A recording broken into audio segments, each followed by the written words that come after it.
खिलाफ लगातार धमाके हो रहे हैं। लगातार ईरान की तरफ से हमलों को अंजाम दिया जा रहा है। ईरान का दुबई में मिसाइल से हमला हुआ है।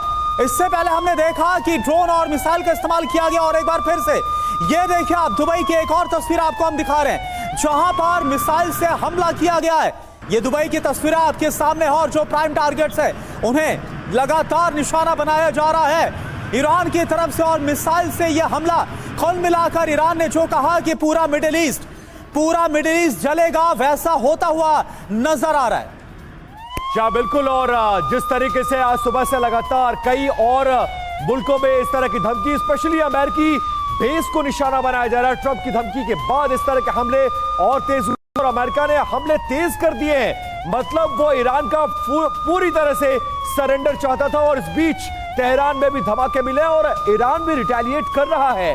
और दुबई में, दोहा में, कतर में ऐसी जगहों पर धमाकों की खबरें आ रहे हैं। ट्रंप की धमकी के बाद तेहरान में धमाके, और जितनी मुस्लिम कंट्रीज हैं वहां पर बड़ी संख्या में प्रदर्शनकारी सड़कों पर उतरे हैं। काले कपड़े पहने, काले झंडे लेकर अमेरिका के खिलाफ धरना प्रदर्शन हो रहा है, नारे लगाए जा रहे हैं। और इस बीच हमले बहुत ज्यादा तेज हो गए हैं तेहरान में, ईरान में और इराक के भी कुछ हिस्सों में इस तरह के हमले देखने को मिले। और तस्वीरें, बिल्कुल ताजा तस्वीरें, इस वक्त अमेरिका जो हमले कर रहा है उसकी तस्वीरें आपके सामने। तो एक एक कर तस्वीरें आपको दिखा रहे हैं, और एक और ताजा जानकारी ये कि इराक में अभी अमेरिकी बेस पर अटैक हुआ है।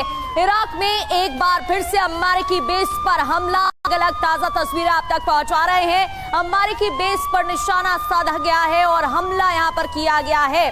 तो इराक में अमेरिकी बेस को टारगेट किया जा रहा है और हमले हो रहे हैं। सुशांत एक दर्शक है दुबई से इस वक्त हमारे साथ जुड़े हुए हैं और आंखों देखा हाल बताएंगे। सुशांत, आप दुबई में मौजूद हैं, वहां पर धमाकों की खबरें आ रही हैं, क्या देख रहे हैं आप? क्या सुनाई पड़ रहा है? किस तरह की हलचल आप दुबई में देखते हैं?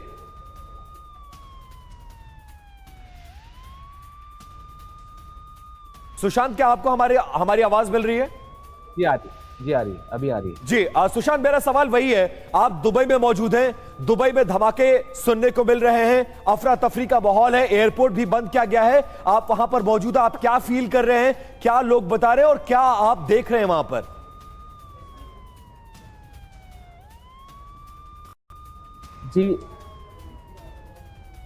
जी यहाँ पे हर आधे घंटे में इमरजेंसी अलर्ट आ रहे हैं फोन पे। जैसे हम बाहर जा रहे हैं तो हमको स्टे इंडोर शेल्टर के अंदर रहने के लिए बोला है। तो आज तो फिलहाल संडे है, कल रात को हम मरीना गए थे तो हमने देखा आकाश में जो इंटरसेप्टर किया हुआ जो होता है, कुछ पार्टिकल्स आते हुए गिरते हुए हमने देखे, शूट भी किए हैं। तो उसके बाद से हम लोग अभी तो घर पे ही है, पूरी रात भर वो इमरजेंसी अलर्ट आ रहे थे फोन पे। और सुबह 6 बजे के आसपास दुबई एयरपोर्ट पे कुछ हमला हुआ ऐसा सुनने में आया। और आजू बाजू इतना ही चल रहा है। हेलो, बिल्कुल बिल्कुल सुशांत, और क्या आवाजें आपको सुनाई दे रही हैं? क्योंकि ये भी हमें जानकारी मिली है कि अमेरिकी बेस को टारगेट किया जा रहा है और वहां पर हमले हो रहे हैं, तो उसको देखते हुए वहां पर क्या प्रिकॉशंस लिए जा रहे हैं? आवाजें तो आ रही है, जैसे हवाई जहाज की जैसे आवाज आती है वैसे जोर जोर से आवाज आती है। और कुछ घरों में कांच टूट गई है। मेरे फ्रेंड्स के आजू बाजू के जो माहौल है, कुछ घरों में कांच टूट गई है वो आवाजों से। तो अभी हम लोग को तो घर पे रहने के लिए कहा गया है। तो डर और दहशत भी है वहां पर, लोग क्या बता रहे हैं? लोग डरे हुए हैं, जो 2-3 हमले हुए हैं कल से लेकर आज तक। एयरपोर्ट पे अटैक की बात आ रही है, एयरपोर्ट पर संचालन बंद कर दिया गया। आप बता रहे हैं कि कई घरों के शीशे टूट गए हैं, आवाजें सुनने को मिल रही है। लोग आपस में किस तरह से क्या चर्चा कर रहे हैं वहां पर? कितना डर और दहशत का माहौल है इस वक्त? जी, ऑफिस वाले जो कर्मचारी थे उनको तो घर पे ही, मतलब जो मेट्रो थी थोड़े टाइम के लिए रुकी हुई थी और अभी फिलहाल चालू है। बिल्कुल खौफ का माहौल दिख रहा है। सुशांत, आपको रोक रही हूँ, आपका रिएक्शन एक बार फिर से लेंगे, लेकिन इस वक्त एक और बहुत बड़ी खबर है। कतर के दोहा में हमले का सबसे ताजा नया वीडियो सामने आ चुका है। कतर के दोहा में हमला हुआ, दोहा शहर के ऊपर धुआं उठता हुआ दिखाई दिया है। जहां आसमान में धुआं छाया, मिसाइल हमले के बाद धुआं नजर आया है और इससे जुड़ा एक ताजा वीडियो सामने आया है। तो ये तस्वीरें आपके सामने टीवी स्क्रीन पर सबसे पहले आपको दिखा रहे हैं। कतर के दोहा में हमला होता है और इससे जुड़ा एक और नया ताजा वीडियो देखिए, कैसे धमाके के बाद आसमान में धुआं उठता हुआ दिखाई दे रहा है। मिसाइल अटैक यहां पर हुआ और उसके बाद ये तस्वीरें। अभी ये देखो, तो कतर के दोहा में हमले का सबसे नया वीडियो आपको दिखा रहे हैं। लगातार हमले किए जा रहे हैं, ईरान की तरफ से भी अटैक किए जा रहे हैं। अमेरिकी बेसिस पर इराक की तरफ से भी हमला हुआ है। बहरीन की तस्वीरें हमने आपको दिखाई और अब ये तस्वीरें देखिए दोहा की। और एक और बड़ी खबर आपको बता दें, बहुत बड़ी खबर, लगातार अपडेट्स आ रही है। तेल अवीव में ईरान ने अभी अभी हमला कर दिया है। यानी इजराइल का आर्थिक राजधानी कही जाती है तेल अवीव को, और इजरायली सेना के कमांड सेंटर पर यह हमला हुआ है। तेल अवीव अछूता नहीं है। तेल अवीव में ईरान ने अभी अभी हमला किया। लगातार तेल अवीव में अलर्ट के सायरन बज रहे हैं और इस बीच इजरायली सेना के कमांड सेंटर पर यह बहुत बड़ा हमला तेल अवीव में ईरान ने अभी अभी हमला बोला है और बहुत हलचल देखने को मिल रही है। कतर हो, दोहा हो, इसके अलावा इजराइल हो, कोई अछूता नहीं है। दोनों तरफ से वार पलटवार हो रहा है। और उमर अनस साहब हमारे साथ तुर्की से लाइव है, सीधा उनका रुख करते हैं। अनस साहब, क्या लग रहा है वहां पर, क्या माहौल है, क्या चर्चा है, और इस बीच जिस तरह के वार पलटवार चल रहे हैं उसको देखकर क्या लग रहा है आपको, क्या होता हुआ दिख रहा है? देखिए, इसमें एक पिक्चर बिल्कुल साफ हो गई है कि इस वक्त अमेरिकन प्रेसिडेंट जो हैं वो रिजीम चेंज करने वाले मोड में नहीं हैं। उन्होंने जो अचीव करना था, खामनेई को मारना था, उन्होंने उसको मार लिया है और वो अब डायलॉग की तरफ वापस जाना चाहेंगे। वो मजबूर करना चाहेंगे कि जो डायलॉग शुरू हो रहे थे उनको दोबारा से बहाल कर लिया जाए और ईरान अपने पूरे न्यूक्लियर प्रोग्राम को खत्म कर दे और शर्तों को मान ले।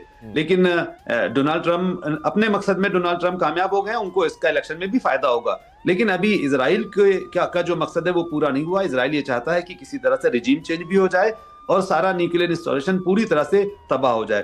तो इजराइल के पॉइंट ऑफ व्यू से ये जंग अभी जारी रहनी चाहिए। इजराइल चाहेगा कि अभी ये कॉन्फ्लिक्ट बना रहे, लेकिन ईरान और अमेरिका शायद वो अनस सर एक बात ऐड करिएगा, अनस साहब एक बात इसमें ऐड करिएगा। आप तुर्की से जानकारी दे रहे हैं, तुर्की का स्टैंड अभी तक क्लियर नहीं है। प्रो डिप्लोमेसी के साथ स्टैंड ले रहा है तुर्की। देखिए, तुर्की, ईरान जो है तुर्की का बॉर्डर है, तकरीबन 2000 किलोमीटर का इनका एक बॉर्डर है और सबसे ज्यादा अगर रिजीम चेंज होगा तो सबसे ज्यादा जो माइग्रेंट्स होंगे, जो रिफ्यूजी होंगे, वो तुर्की में आएंगे। और उसके अलावा ईरान से उनके संबंध पहले भी ठीक रहे हैं, लेकिन वो नेटो का मेंबर होने की वजह से वो अमेरिकन और वेस्टर्न कंट्रीज को हमेशा सपोर्ट करते रहे। तो मैं ये समझता हूं कि तुर्की ने जो 2 हफ्ते पहले जो डिप्लोमेसी की पहल की थी कि तुर्की इस्तांबुल में एक मीडिएशन करेगा, जो उसके बाद ओमान में चली गई। तो कल तुर्की के प्रेसिडेंट ने डोनाल्ड ट्रंप से रात में फिर से बातचीत की है और फिर से कहा है कि वो ईरान के साथ मीडिएट करने के लिए तैयार हैं और इस्तांबुल में दोबारा बातचीत करने की मतलब बातचीत की पहल की जा रही है और कोशिश बहुत आगे बढ़ चुकी है। तो अब बातचीत के जरिए इसका हल निकाला जाए, लेकिन जिस तरह का रिटेलिएशन देखने को मिल रहा है उससे यह नहीं लगता कि अभी बातचीत की टेबल पर तमाम कंट्रीज आएंगी। प्रोफेसर आसिफ रमीज साहब जद्दा से हमारे साथ लाइव जुड़े हुए हैं। रमीज साहब, ये बताइए, 2 चीजें हैं। डोनाल्ड ट्रंप का मकसद था कि खामनेई को मारा जाए, मारा जा चुका है। इजराइल ये चाहता है कि वहां पर इस तरह का सिस्टम बने जैसा हम चाहते हैं, लेकिन जो हालात दिख रहे हैं उसमें क्या लग रहा है, क्या ईरान इतनी आसानी से घुटनों पर आ जाएगा? उनका अमेरिका का आदमी वहां पर टेक ओवर कर लेगा? वो जिसको चाहते हैं सत्ता का हस्तांतरण इतनी आसानी से हो जाएगा, या फिर लग रहा है कि ईरान एस्केलेशन करेगा, युद्ध बढ़ेगा? अभी ये शांत होने वाला बिल्कुल भी नहीं है। देखिए, ईरान अगर इतनी आसानी से मान सकता तो बात इतनी हद तक आगे जाती ही नहीं, पहली चीज। इसलिए मुझे नहीं लगता है कि इतनी आसानी से वो रुकेगा। लेकिन कभी कभी क्या होता है कि स्ट्रेटजीज बनती हैं, सेंसिबल तरीके से आपको प्लान्स करने पड़ते हैं। जोश और जज्बात में ये चीज़ें, ऐसे फैसले नहीं लिए जाते जैसे अभी देखने को मिला है। अगर तो इसको बैलेंस तरीके से किया जाता तो कम से कम आस पड़ोस में जो दोस्त हैं, जो दूसरे कंट्रीज हैं, जिसके तरफ आप सिंबॉलिक अटैक्स भी कर रहे हैं, जो सिंबॉलिक अटैक्स होते होते कहीं ना कहीं सिविलियंस चली गई और वायलेशंस होता तो इससे देखा जा रहा है कि अब इसमें उलझ जा रहे हैं। और बिल्कुल बिल्कुल, माफी के साथ रमीज साहब आपको रोक रही हूँ सर, लौटूंगी आपके पास। इस बीच एक और बड़ी खबर आ रही है, आपसे सऊदी अरब की भूमिका को लेकर भी हम बातचीत करेंगे, लेकिन इस बीच ईरान से इस वक्त की बहुत बड़ी खबर है। ईरान से इस वक्त की बहुत बड़ी खबर, तेहरान में कई स्थानों पर धमाके की जानकारी है। तेहरान में कई स्थानों पर धमाकों की आवाज सुनाई दी है। ईरान से इस वक्त की बड़ी जानकारी आपको दे रहे हैं, लगातार तस्वीरें भी सामने आ रही हैं इससे जुड़ी। और ताजा जानकारी यह है कि तेहरान में कई स्थानों पर धमाकों की आवाज सुनाई दी गई है, यानी कि एक के बाद एक धमाके हो रहे हैं और लगातार अटैक किया जा रहा है। अब ये देखिए, इससे जुड़ी तस्वीर आपको दिखा रहे हैं, आसमान में धुआं आपको दिखाई दे रहा है। ये ताजा तस्वीरें हैं, किस तरीके से अटैक के बाद आसमान में धुआं छाया हुआ